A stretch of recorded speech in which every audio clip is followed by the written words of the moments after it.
اور article 140A کی تشریح سپریم کورٹ سے ہو جائے. تو آرٹیکل 160 بتایا, آرٹیکل 140A بتایا, یہ پولیٹیکل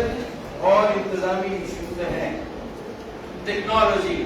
آرٹیفیشل انٹیلیجنس میں انویسٹمنٹ ہونی چاہیے, 5G ٹیکنالوجی میں انویسٹمنٹ ہونی چاہیے, بلاک چین ڈیٹا انٹیگریشن میں ہونی چاہیے, ریسرچ اینڈ ڈیولپمنٹ میں پورے پاکستان کے نوجوانوں کا ڈیٹا ایک جگہ پر جمع ہو, اور اس کے لحاظ سے ہمیں مستقبل کی منصوبہ بندی, نوجوانوں کو امپاور کرنا ہے, نوجوانوں کو مواقع دینے, الگ سے کچھ صفحات بجٹ کے نوجوانوں کے لیے مختص ہونے چاہیے. اسی طرح میں نے کانسٹیٹیوشنل بھی بتا دیا, وآخر دعوانا ان الحمدللہ رب العالمین. لیکن عوام کیا ایکسپیکٹ کر رہے ہیں کہ بے روزگاری میں کمی آئے گی, لوگوں کو روزگار ملے گا, اور جو اشیاء خرد کی قیمتیں ہیں, جو کچن اور باورچی خانے کے آئٹمز ہیں, روزمرہ کے استعمال کی اشیاء ہیں, عوام ایک بار پھر یہ آس لگا کر بیٹھے ہیں اور اپنے دل ہی دل میں یہ شعر پڑھ رہے ہیں کہ کالی راتوں کو بھی رنگین کہا میں نے, کالی راتوں کو بھی رنگین کہا میں نے, تیری ہر بات پہ آمین کہا میں نے. تو اب یہ ابھی تک تو یہ آمین چل رہا ہے تیری ہر بات پہ, لیکن اگر نوجوانوں کا, پورے ملک کے غریبوں کا جو دیوار میں چنوا دیے گئے ہیں, اگر کسی دن ان کا متھا گھوما تو پھر سب ٹھاٹ پڑا رہ جائے گا جب ڈھاٹ چلے گا بنجارا. صرف میں متنبہ کر رہا ہوں, وارننگ دے رہا ہوں, وفاقی حکومت اور صوبائی حکومت سندھ کو ہوش کے ناخن لیں. بڑے بٹیروں اور جاگیرداروں کی 50 لاکھ سے اوپر کی آمدنی پر بھی ٹیکس ہو. اگر تنخواہ دار طبقے کے 5 لاکھ روپے کی سالانہ آمدنی پر انکم ٹیکس ہے, تو وڈیروں, جاگیرداروں کی, زمینداروں کی 50 لاکھ سے زیادہ آمدنی پر بھی ٹیکس ہونا چاہیے. باقی دعوانا الحمدللہ.